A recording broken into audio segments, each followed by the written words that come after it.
Which polygamous leader said, "We're in the business of making babies"? Stay tuned for Polygamy. What love is this?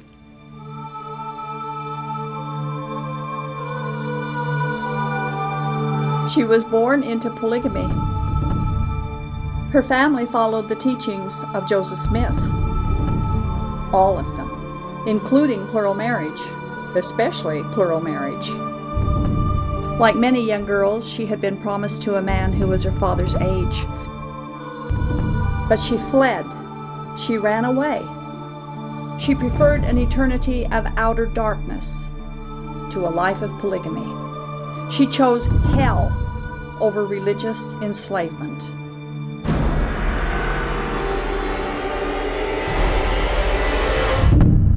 That girl was me. After I fled, I thought I was free, but I realized I wasn't free. I was lost, alone, desolate. No home, no hope, no life. Then Jesus Christ found me and rescued me, and He loved me. In His love, I found real freedom, a real home, a real life. And Jesus offers you the very same thing. He is a shield to all who will take refuge in Him. He has been a refuge for me, and He can be for you too. Knowing the surpassing love of Jesus Christ today, this is why I can look back and ask, polygamy, what love is this?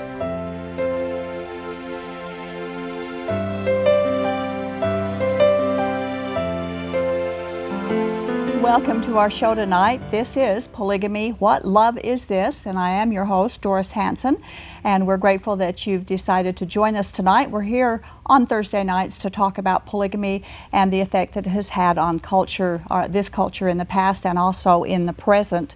Many of our viewers may be familiar with the statement that was made by Joseph Smith that begins like this, and I quote, "Happiness is the object and design of our existence and will be the end thereof, if we pursue the path that leads to it."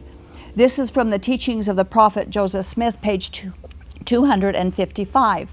However, we doubt if very many of our people who are familiar with, viewers who are familiar with the statement, actually know the context in which Joseph Smith made this statement. Well, it comes from a letter that Joseph Smith wrote to Nancy Rigdon, Sidney Rigdon's daughter, when Joseph Smith propositioned her to become one of his plural wives. Well, whenever this statement of Smith's has been quoted, it's been pulled so far out of its context that few people really know why he said it. And that context is that he secretly attempted to entice Nancy Rigdon into a polygamous relationship with him, a married man. And she refused. And so to tempt her into saying yes, he made that statement. Happiness is the object and design of our existence. Well, obviously, he was thinking only of his own happiness, certainly not hers. And that, by the way, is a lie. The statement he made, nowhere do we find anything that's even close to that in the Bible that would make that statement true. Joseph Smith's pursuit of plural wives included the propositioning of many women who told him no, but there were plenty, 33 of them, who said yes.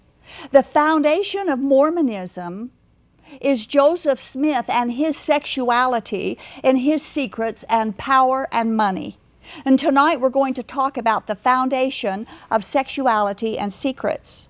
And by the way, when we use the word Mormonism, we are including all of the Mormon fundamentalists in our statement, not just the LDS Church. It's a very sensitive subject we're talking about tonight, one that you may not want younger children to hear. It involves some sexual abuse in our culture today. So if young children are in the room, you may want to ask them to leave during this part of the show. And our guest to discuss this topic has been on our show several times in the past.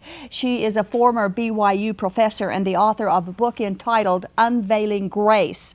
She lives in Florida with her husband and family, and since she was going to be in our area this week, we invited her to come back as a guest on our show because we always love having her here. So without delay, I'd like to introduce and welcome back former Mormon and a previous guest, Lynn Wilder.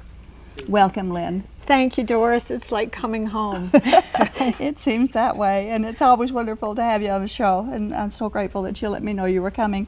But before we get started on this very sensitive topic, let's talk a little bit about your book. The last time you were on the show to talk about your book and to give our viewers information a little bit about what's in it and your story. So for our viewers perhaps who are not familiar with who you are or your book, would you just briefly explain why you wrote your book, what it's about, and where someone could buy a copy? Well, I did not intend to write the book, nor did I intend for the story to be public. But the Holy Spirit really moved with me one morning when I was praying, and I felt like I needed to write this story.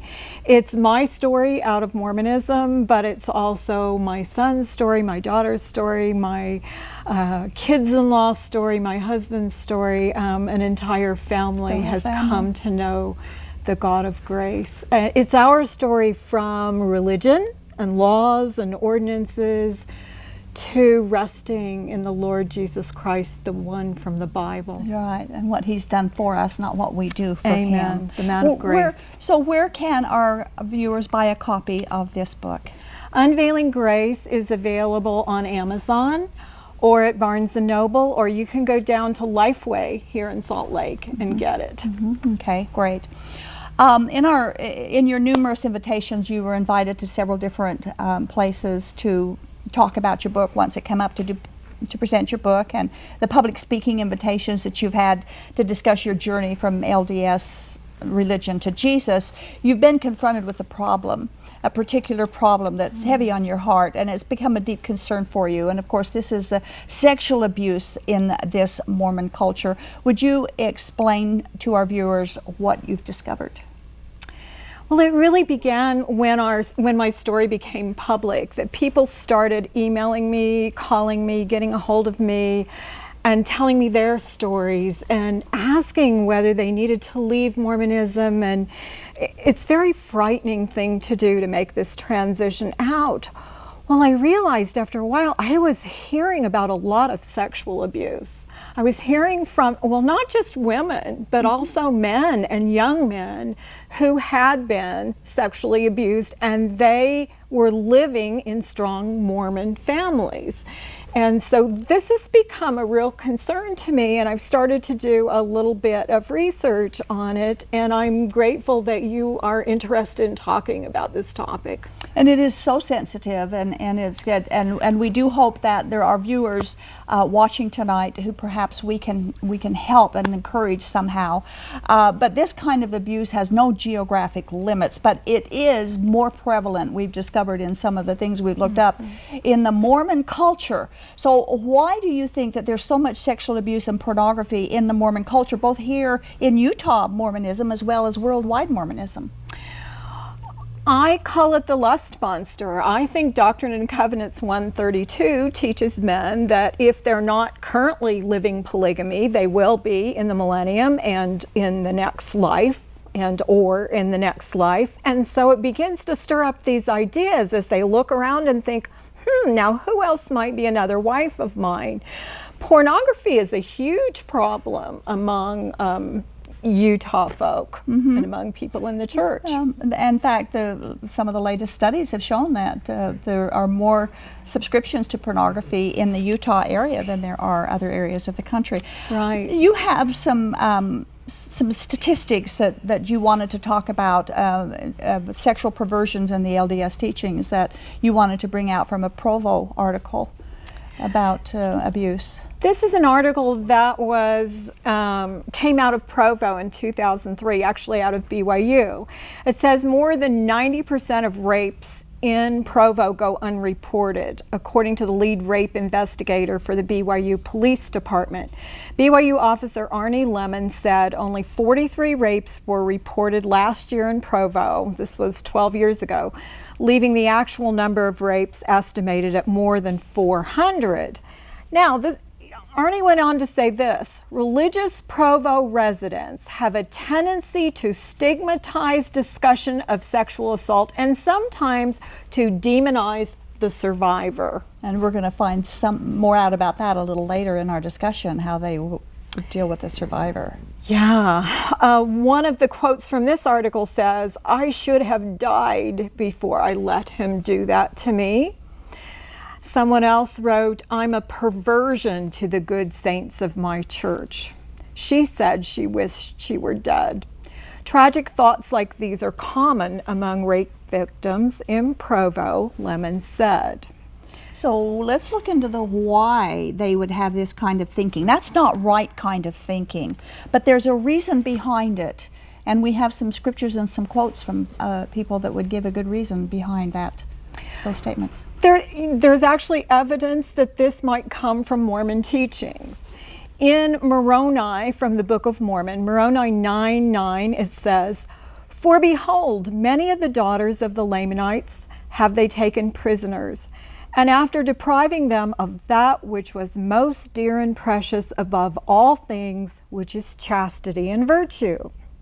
Now, if the Book of Mormon is true, then victims of sexual abuse have reason to believe that they've lost their chastity and their virtue. Then they may think that the loss of their virginity makes them unclean, but it's not true. It's not true, and we'll talk about that more in a little bit. But you have some other quotes before we get to that. That's very important, that shows how the thinking is molded into this mode. Well, this kind of thinking comes directly from Mormon prophets as well. This is from Spencer W. Kimball in his book, The Miracle of Forgiveness. Also far-reaching is the effect of loss of chastity. Once given or taken or stolen, it can never be regained. Even in a forced contact such as rape or incest, the injured one is greatly outraged. If she has not cooperated and contributed to the foul deed, I'm thinking, how did she contribute to that foul deed? She is, of course, in a more favorable position. So I guess there are degrees of how much you're responsible or not. There is no condemnation when there is no voluntary participation. But then he goes on to say, it is better to die in defending one's virtue than to live having lost it without a struggle. And so we find out from the statements like this why these victims would have said, I would be better off dead. Because their own prophets have said that you need to struggle against it, and it's better to die than to be sexually abused. Okay, and then you've got another one from Apostle Richard Scott. The victim must do all in his or her power to stop the abuse. Wait a minute, they're responsible for stopping the abuse. Most often the victim is innocent because of being disabled by fear or the power or authority of the offender. At some point in time, however, the Lord may prompt a victim to recognize a degree of responsibility for abuse. Your priesthood leader will help assess your responsibility. So your priesthood leader is going to determine just how responsible you were for the sexual abuse. Yes. Otherwise, the seeds of guilt will remain and sprout into bitter fruit.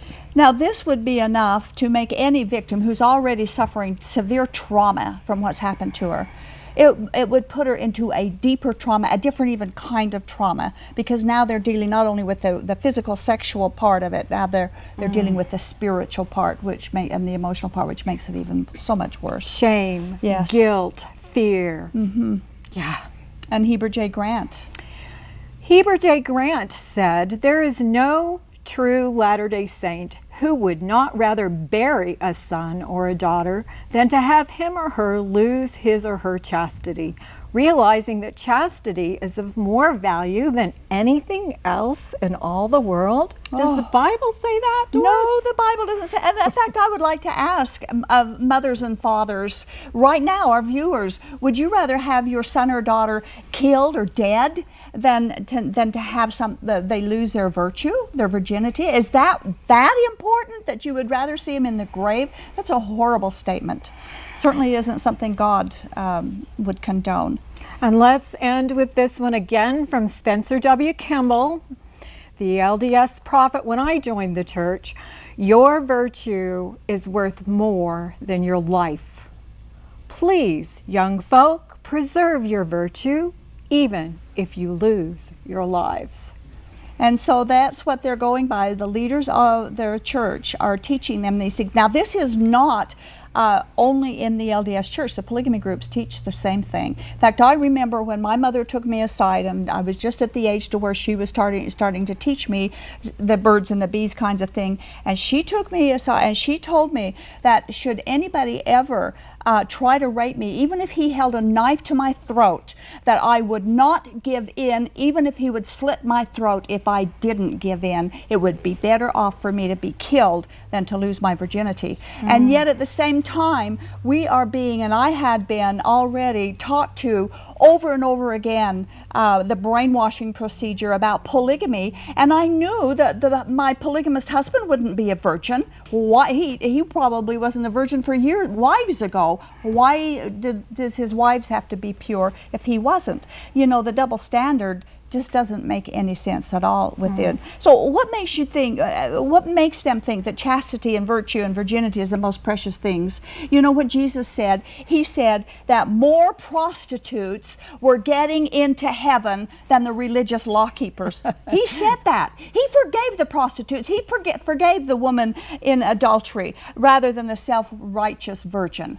So don't buy the lie. Go to the Bible, because God will tell you the truth, and He'll help take away your guilt and your shame.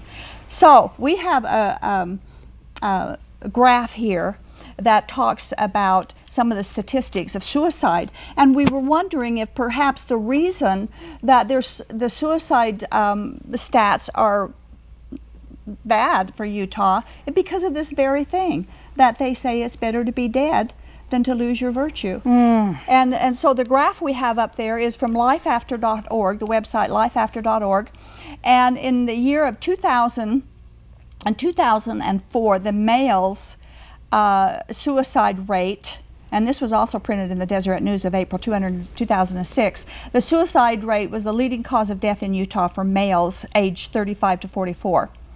And the suicide was number 2 leading cause of death for females, ages 15 to 19 and 20 to 24. So in Utah, someone commits suicide every 28 hours, and a teen will commit suicide every 11 days. Would this be why? Because this threat of losing your virtue is worse than death? I think that's one possible reason.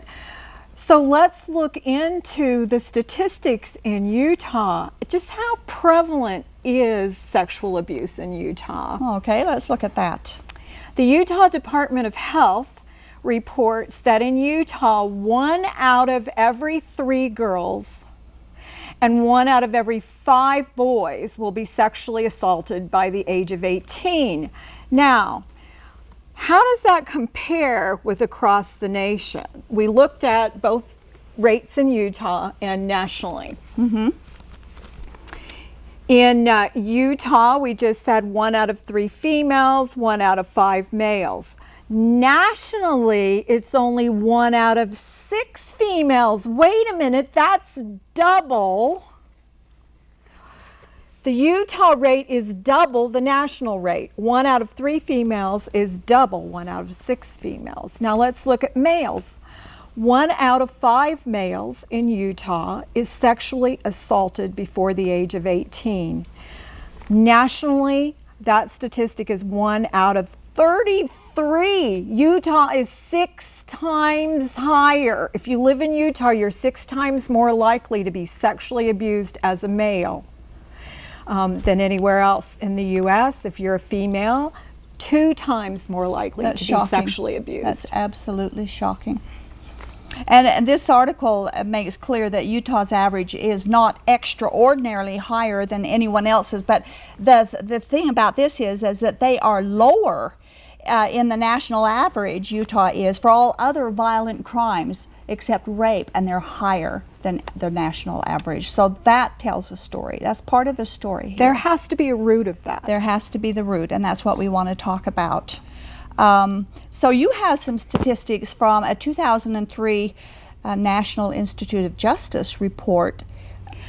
That report says that 3 out of 4 adolescents, 75%, who have been sexually assaulted were victimized by somebody they knew. Okay, someone they knew would be like a neighbor, a family member, an cousin, an uncle, right. Someone that they were familiar with. Family secrets. And that's what I said at the first of the show, that sexuality and secrets is such a big part of the foundation of this culture. Polygamy as well as mainline LDS. There was a study conducted in '86 that found that 63% of women had suffered sexual abuse by a family member. Wow. Well, I've been so overwhelmed by the stories that are coming to me. I'd like to share one of those Please now. I'll call her Jane Doe, and she's representative of many of the stories that I've heard. I was the firstborn child to active LDS parents who had been married in the temple. My father often told the story of how he fell deeply in love with me the minute we met. He said I was the beautiful manifestation of his desire for a daughter, his dream come true. About the time I was 9 months old, his affection for me took on new dimensions in the form of molestation, sexual molestation. Unfortunately, I was not his only victim. As I grew, the incidences of abuse escalated. I had a younger sister that I worried about. How can I save her when I can't save myself? As my 8th birthday approached, the year of accountability, and my upcoming baptism, the indoctrination of my father began in earnest. I was taught through the use of the Book of Mormon scriptures and gospel principles what would be expected of me. I would be accountable for everything I did after baptism. 2, I had to do my part to keep our eternal family intact, which included keeping silent so that no one would force my father from our home. And 3, I must keep the commandments to honor and obey my parents using the church. That's when I first began to pray in earnest for God to bring me back home to Him immediately following my baptism. A death wish that young for a young girl. And remember the high suicide rate in Utah. But my prayers went unanswered, and the abuse only continued and intensified. That death wish continued for many, many, many years. Well, my mom eventually found out, and she told me to tell her if it ever happened again. A few days later, my dad invited me into his bedroom and had me sit on the bed next to him. I was instructed to hold out my hands, and he placed in them a loaded pistol. He said if I ever told anyone, including my mother, anything that happened between us, not only would he be forced to leave our family, breaking up the eternal family, of course, but he would kill himself with this pistol. I would often come home from school to find my father waiting for me in an otherwise empty house as my mom was fulfilling her calling as the Relief Society president. Often he would be standing in the hallway wearing nothing but his temple garments. There was no escape as he took my hand and led me to his bedroom. I remember seeing his temple recommend on the nightstand as we sat down on the edge of the bed, and he took my hand in the patriarchal grip and reminded me that we were as good as married in God's eyes. He also reminded me that he wasn't doing anything that God himself didn't do with his beloved daughter, Mary. And that goes with their teaching that Elohim came down and had sex with Mary to produce Jesus, his daughter. At one point, I went to the bishop. This was after she had gotten married. I needed his help and counsel. When he learned of my childhood abuse, he demanded that I turn in my temple recommend and informed me that he would pursue a church court hearing regarding my part in the sexual activities with my father. He was of the opinion that when I became a teenager, I should have done something to make it stop. My complacency in the abuse were grounds for excommunication due to immorality. Stunned and horrified, I tried to explain the psychological ramifications of abuse and begged to keep my temple recommend. Then he threatened to have me excommunicated for apostasy because I didn't obey my judge in Israel when he commanded me to turn over my temple recommend. That's a horror story. That is awful that these men can have that kind of power and control. A priesthood control over them. That really, the priesthood control doesn't even exist anyway in God's eyes. But look at the damage that they've done to these people.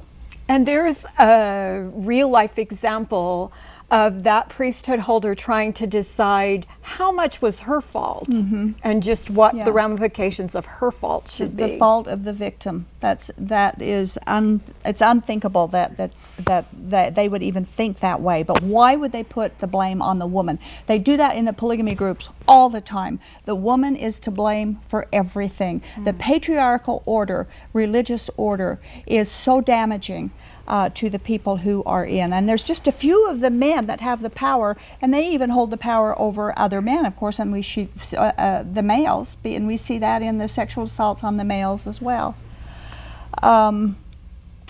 Children have had experience with rape and attempted rape in their adolescent years.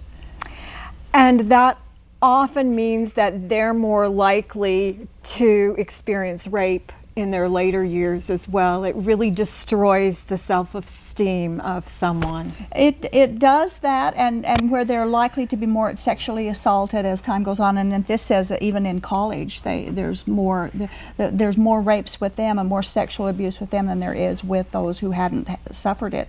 I know I talked with a woman, and I get emails and people who contact me just like Lynn does, that talks about the sexual abuse that they've suffered, and they suffer for years and years after this.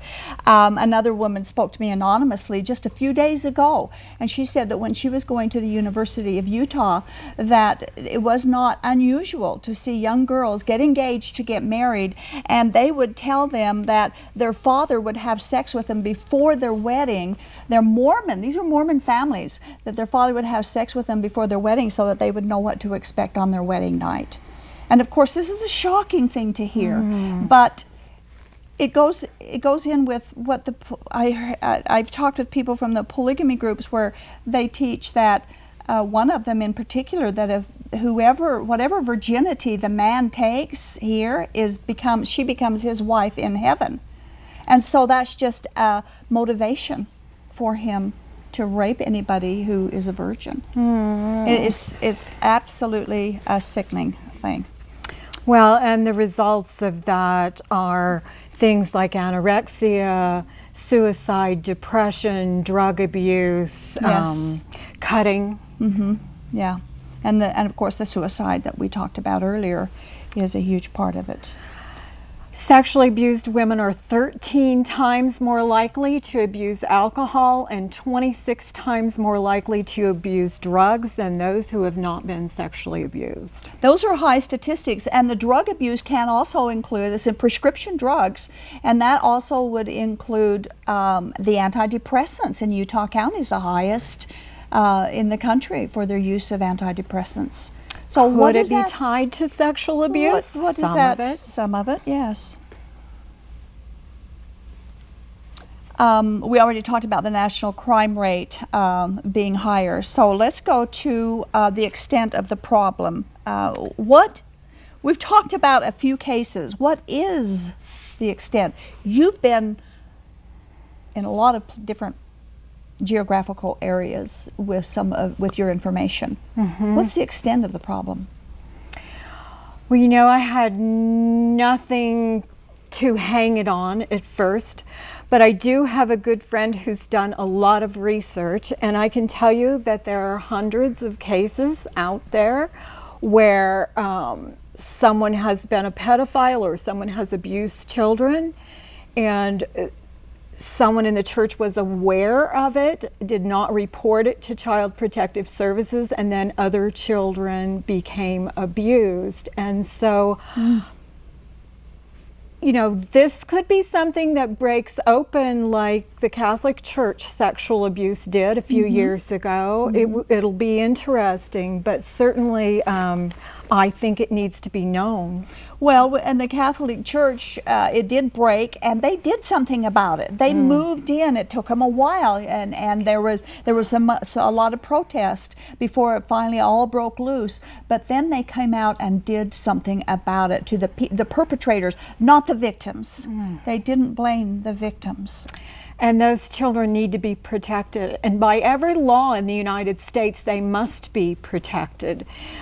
Teachers, policemen, pastors, those folks must report abuse. There's no excuse for not reporting. I have an email I'd like to quote from a woman who told me about one of her problems, and she said, and I quote, "I was brought up Mormon. At age 12, I was called into the bishop's office and asked some very personal questions. The one question I was asked by a 70-year-old bishop was, 'Am I still a virgin?' Now, she's 12 years old. I told him I didn't know what a virgin was, so he explained it to me. I was humiliated. From there on, I never went back. Never. Why did he want that information?" Good question. That is a darn good question. And like I said, numbers of emails I've received that are dealing with this sexuality, with the authority, the religious authority over these young girls. And it's not just the LDS Church, the polygamy groups as well, where they have these the patriarchs have the authority over the females, no matter the age, and they have to comply or else. So we were talking again about what is the extent of this problem.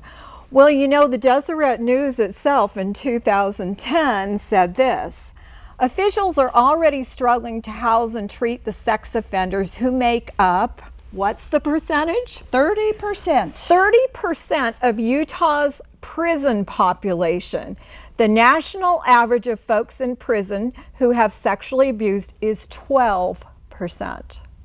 We're looking at almost 3 times the number of sexual offenders in prison in Utah. And those are the ones that were caught. And I thought that we would bring the Bible to bear on this right here. I thought it would be appropriate to do that. And it's a definite connection between false teachers, a false gospel, and bad sex. And it comes from 2 Peter chapter 2, verses 1 through 14. And this is what it says: "But there were also false prophets among the people, just as there will be false teachers among you. They will secretly introduce destructive heresies, even denying the sovereign Lord who bought them, bringing swift destruction on themselves. Many will follow their shameful ways and will bring the way of truth into disrepute. In their greed, these teachers will exploit you with stories they have made up. Their condemnation has long been hanging over them, and their destruction has not been sleeping. This is especially true of those who follow the corrupt desire of the sinful nature and despise authority. But these men blaspheme in matters they do not understand. They are like brute beasts, creatures of instinct, born only to be caught and destroyed. And like beasts, they too will perish. They will be paid back with harm for the harm they have done. Their idea of pleasure is to carouse in broad daylight. They are blots and blemishes, reveling in their pleasures while they feast with you. With eyes full of adultery, they never stop sinning. They seduce the unstable. They are experts in greed and a cursed brood." I thought that fit well in with our topic. We don't have to say much when the Word says it all. When the Bible addresses it, that's for sure. Well, we have a very important topic we need to talk now. It's halfway through the show, but I want to do this before we make our break because it's so important. So let's do this next one quickly, and then we'll break for the halfway point. But this is about article that came out in the early 90s. Yeah, this is from an article that I found with Sandra Tanner's, one of her newsletters, where she reported on a 1990 memo from Glenn L. Pace, who was the second counselor in the presiding bishopric at the time. This memo went to the Strengthening Church Members Committee, and it was about ritualistic child sexual abuse and other ritualistic occultish practices that were happening right among mainstream Mormons. In fact, Glenn L. Pace in that memo said there were as many as 800 children might be involved along the Wasatch Front in the 1990s. Now, I wasn't aware of this until I went looking for it. Even human sacrifice was a part of some of these occult rituals. Some of these folks, Glenn Pace said, were tabernacle choir members, bishops, stake presidents. Well, I don't think I could have believed it, but I came across someone recently who explained to me her experiences of ritualistic abuse at the age of 3. Whoa. She said that she participated, her parents had her participate in an occult ceremony in a circle out in the woods where her thumb was cut and her blood was spilled into a mason jar. It was called the firstborn of the firstborn, and then her father, who was the firstborn, had his cut and he spilled his blood, and then the grandfather, also a firstborn, spilled his blood. And then a woman that she knew from the church came and picked up the mason jar. She had some phenomenal stories that I wouldn't have believed, and yet the church itself admits that it was quite an issue, apparently, in the 80s. Mm-hmm. And we need to state here that there's no evidence whatsoever, and we're not accusing the church itself of being the instigator in this, because we don't believe it is. However, Mormon fundamentalists have also been named as being participants in some of this ritual abuse. And again, we cannot say the leadership are the instigators, but with them, I would not say there weren't either, because we don't know, but well, I've heard grandfather was a stake hideous president, and he was participating. And yes. I have heard some things myself, but without any, proof. I can't say much. But there was a woman who came, not in the ministry I'm in now, but in a different ministry a few years ago, who came to us for help. And she, actually the police brought her to us and wanted to keep her as a silent, protected witness in a court case for ritualistic abuse. And she talked to us while she was under our care, and she was talking about the same kind of thing that had happened to her. And so we told her and worked with her. But God is the only one who heals in situations like this. He says, I am the God who heals you, and he does. Only in Jesus is that kind of healing really available. And we told her this and worked with her and helped her and prayed with her and begged her to stay with us, that we would keep her safe and keep her in a secret location while she healed from this. And in the end, after the court case was over and she did her part, she ended up going back to her abusive family who had been doing these rituals with her. The guilt is horrendous. The threats are frightening. The fear is so terrible and the brainwashing, it just controls them, and they can't even make good decisions.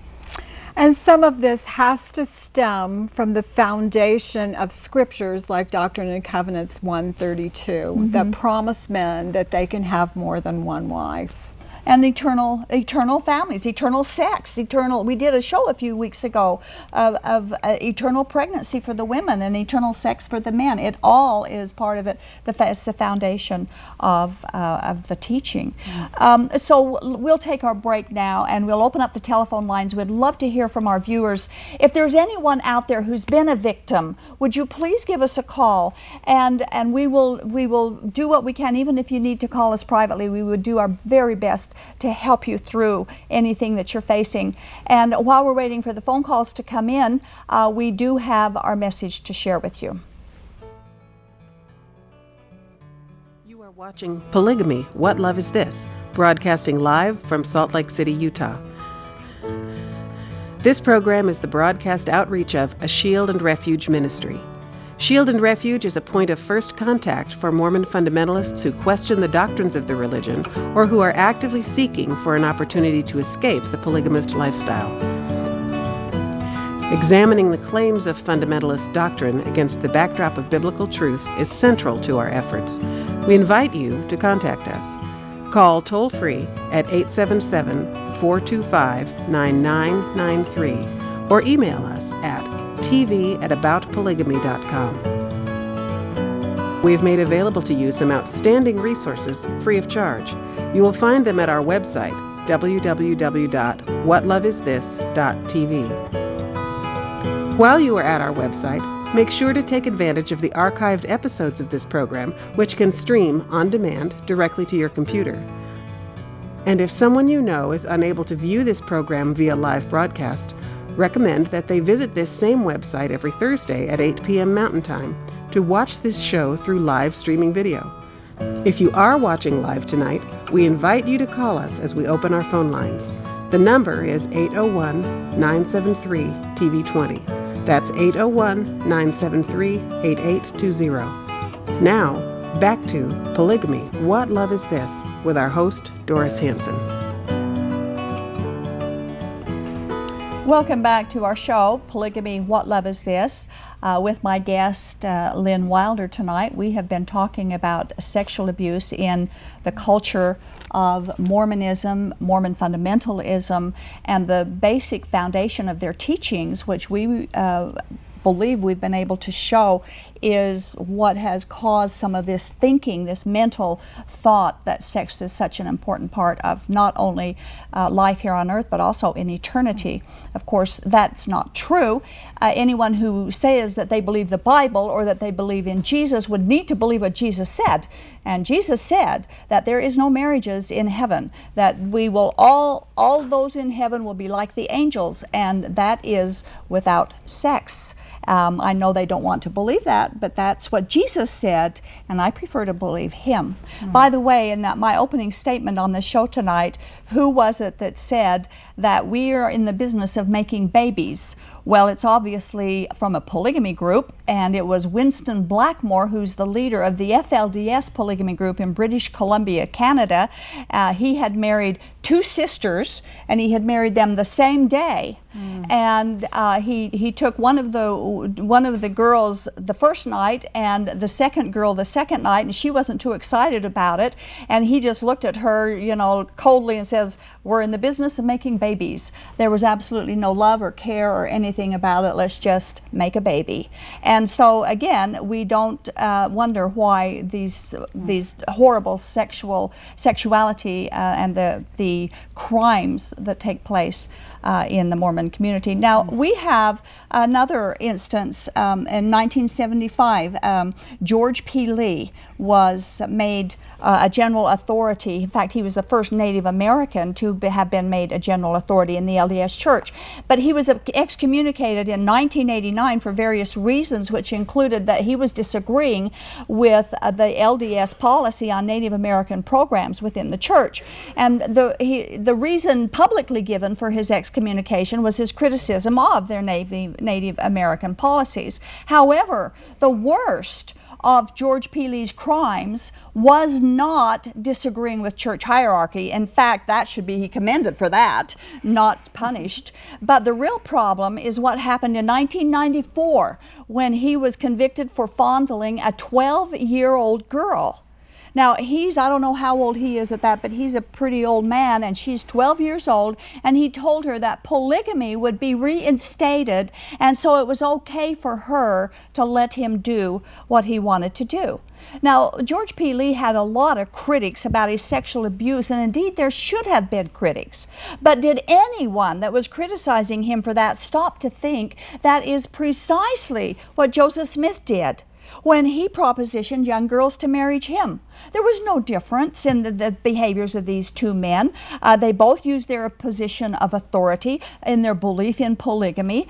Their behavior would be labeled pedophile both in Joseph Smith's day as well as today, and the behavior was illegal both for Joseph Smith and for George Peele. So what's the difference? He was just following in Joseph Smith's footsteps. Our telephone lines are open. We invite you to call in, give us a call. We would love to hear from our viewers. If you disagree with this, you can call in too, as long as you allow a two-way dialogue. And our number is 801-973-8820. Give us a call. Don't wait until 5 minutes before the end of the show, because then you probably won't be able to get in. But the phone lines are open now. Lynn, we've talked about all this. It breaks our heart every time we get a new email or hear a new case. Our hearts break all over again, hurting for those who have gone through this, hurting for those who are afraid to talk about it, and for those who are still in the culture. The hugest percent of girls who come out of polygamy have been abused. There are very, very few of them who come out of polygamy are not been abused, male and female. Warren Jeffs raped many young boys in kindergarten age. It just happens. Is there any help in Utah for this sexual abuse?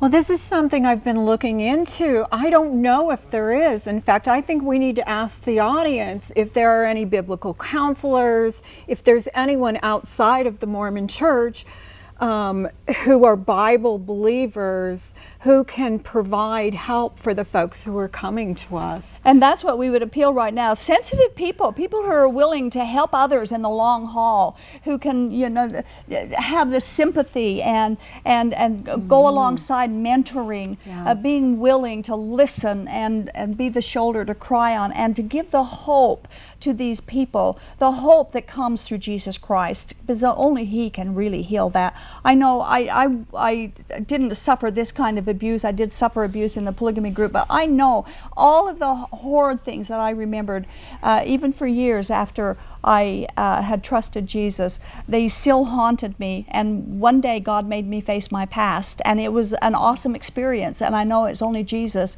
who really made me free from it, and I know it can help anybody. So if there's pastors out there who want to get involved with this kind of help, or women's ministry leaders, or just somebody who knows your Bible good enough so that you can bring hope and help to these, we really would love to hear from you, and maybe we can even set up some kind of a group where we can help with that.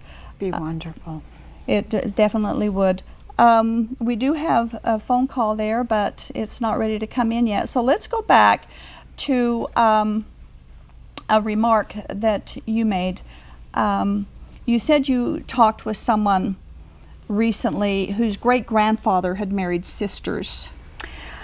Yeah, I don't think I had realized that was kind of part of a polygamy practice, that men often married sisters. And then I found out that Joseph Smith had married 5 sets of sisters. 5 pairs of sisters he Right. married. He even married a mother and daughter. The Bible is very clear about that. Leviticus 18. That's an evil practice. 18. You don't take both the mom and the daughter. That's right. And you're not supposed to take sisters either in Leviticus 18. Both of them are prohibited by God.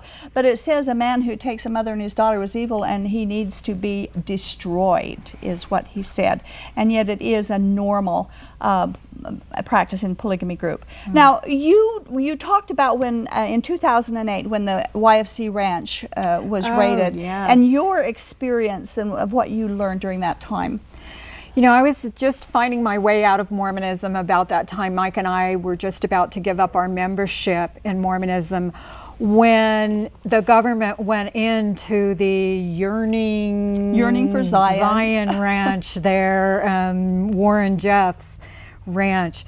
And these polygamous women looked all the same to me. They all had pastel dresses on that were similar, their hairdos were similar, and when they were paraded in front of the media, they were saying the same phrases. And you know, I had this aha moment that wasn't so different than my students at BYU. They dressed a lot alike. They used the same phrases. It was very kind of march to the center. And that was a real eye-opening thing for me.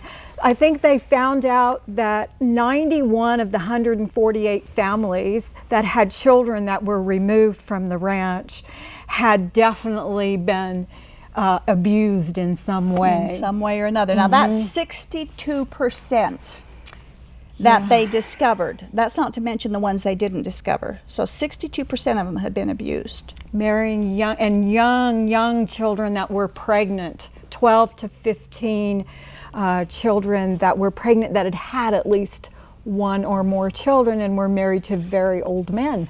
Now, and the Utah stats that we went through, 1 in 3 women would be abused. This is double that. In polygamy groups, it's double that because this is 62%. So does polygamy have anything to do with that? That idea Isn't that a good question? A man should have more than one wife. Isn't that a good question? So we can trace that all the way back to Joseph Smith. And you know what the Bible says about a rotten foundation? If the foundation is rotten, the entire building has to go. It will collapse. Absolutely will collapse. Okay, we do have a call. Let's take the call on line 1. Linda from Ogden. Hello, Linda. Yes. You're on the air, Linda. What's your question? Okay. About 60 years ago, that goes to tell you how old I am, because I was old enough to remember. My grandmother, who was very good Mormon, and this was in Manti, Utah, cleaned and worked in the temple for many, many years. And they're not supposed to tell you what's in there, but one day, and I never forgot it, and I've always wondered about it, she told me that there was a bedroom with a bed in the Manti temple. And I was wondering if you had ever heard anything about this. I've not, but there was a bed found in Warren Jeff's temple. That's right. Well, I know that, but I mean, this, when I was a young girl, I was probably about 15 years old when she told me that there was a bedroom with a bed. And I spent many, many years in Manti, and lived very close to the temple. And she told me that there was a bedroom with a bed in it, and I never forgot it. I always wondered why. I don't know. I have no idea. I haven't heard. Maybe other viewers may have heard. Maybe somebody can email us or call us and let us know if they know. Maybe someone who knows about it and has left the church and feels comfortable talking about it. But I have not heard that, Linda. Okay, well, that was a long time ago, but I just never forgot it, and I always wondered about it and why it would be there. And my grandma wouldn't ever tell me something that wasn't true. Well, I believe you. Okay, thank you. Thank you for calling. Thank you. Bye. Okay, and we have on line 2 calling Patty from Ogden. Hello, Patty. Hello. You're on the air. Thank you. I'm just calling. I have been watching your show tonight, and I was kind of intrigued with some of the comments from people who said that as children they were asked very personal questions by their bishop that were very uncomfortable for them. I was born and raised very active. My husband was a bishop twice. Out of my 8 children, 5 of them left the church, and about 3 years ago, they were talking to me and trying to help me understand where the error was. And I remember one of my daughters, who married a Christian boy, she was one of the first Christians in the family, she said, "Mom, you remember when I was having some troubles at the first of our marriage?" And she says, "I went to a counselor," and they all live in Colorado, and she says she was a Christian woman, and she asked me after the second visit, "Were you ever part of a cult religion?" And Hannah said, "Yes, I was LDS."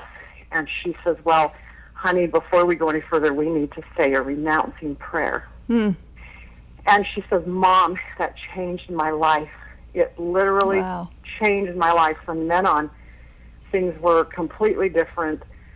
We flourished, our marriage flourished." So I heard that, and I thought it was a very poignant moment in my life. I thought, could there be error to the way I was taught? And so I went before the Lord and asked him to please open my eyes. And instead of renouncing prayer, and said, I want to start over as a fresh, newborn, and you lead me to truth. And I'll tell you what, he opened my eyes. It was like scales. Blinders fell off my eyes. And Jesus came into my life. And now my youngest daughter has become a Christian. And so 6 out of my 8 have. But I guess my point is, in this process, many of my children have said, I mentally left the church the day my bishop asked me, do you do this? Do you do this? Do your younger Inappropriate brother questions. sexually abuse you? Yes. They asked the most horrible questions. I said, I had no idea. I had no idea. And I'm so sorry. And so, but yet I'm so grateful that was the beginning of their journey out, saying, if this is God, I want nothing to do with him. If this is, how I don't want to raise my kids this way. I want something different. So I praise God that he opened their eyes, that he opened my eyes. This Christian woman, hearing my daughter's story in Colorado, the knowledge that this Christian woman had about what these cultic religions. Thank you. Now, most people there don't know that's what it is, but that education, when I heard my daughter's story, that was the moment that God used, and I thought, oh my goodness, could this be? That's great. And those people are trained. There are people trained. I don't know if there's anybody in Utah. Well, we need to find some. We need to find some that are. Thank you, Patty. We do appreciate your phone call very, very much. And it is so true what she said. If you ask for the truth, God will give it to you. There's no doubt about that. Look out. And look out, like she said. He sure did it, and he did with us. We've only got a few seconds left. I want to read something that somebody from a polygamy group wrote, a young man. He said, when I was younger, there were things that happened to me and to my sisters that I didn't even know was a crime. I didn't even think it was bad at all. Now that I'm older and think for myself, I can sort out some of that stuff. So that shows you, and that was from a young man, and that just shows you where the abuse is at. Boys, girls, rape in both cases. So unfortunately, very young children. Very young children too, infants even. I've heard many infant stories too. Thank you, Lynn. Thank you so much for coming. And we may be doing this again because there's so much more to share. And like I've said in the past, the primary purpose of our show is to bring biblical truths to polygamists and to everyone else who want to believe that God commanded polygamy to Joseph Smith. Every Mormon fundamentalist polygamy group claims that God commanded polygamy, that he commanded Abraham and David and Jacob to live it, but we continue to challenge our viewers to find a single verse or a passage proving that God gave a commandment for polygamy. It's obvious that the polygamy and the sexuality of early Mormonism has set the foundation for today's sexual abuses. But those who know the Jesus of the Bible know and understand that the holiness of God does not permit sexual abuse and sexual promiscuity and adultery that they call polygamy. God's plan for our eternal life is only through Jesus Christ, and there's no other way. The way paved by early Mormonism is littered with broken lives and broken hearts, since Joseph Smith first threatened Emma with destruction if she didn't accept the extramarital affair with 33 other women. We pray that you will reject as rubbish everything that you have ever achieved in your attempt to please God, and instead just trust Jesus Christ alone as your Savior. Your attempts mean nothing. Jesus did it all. Anything or anyone else that you ever trust to help you gain eternal life is rubbish. So ask your Creator for His truth to be made real in your own life. And His truth is that the only way into heaven is by making a life-changing stop at the foot of the cross of Jesus. Thank you for watching, and good night.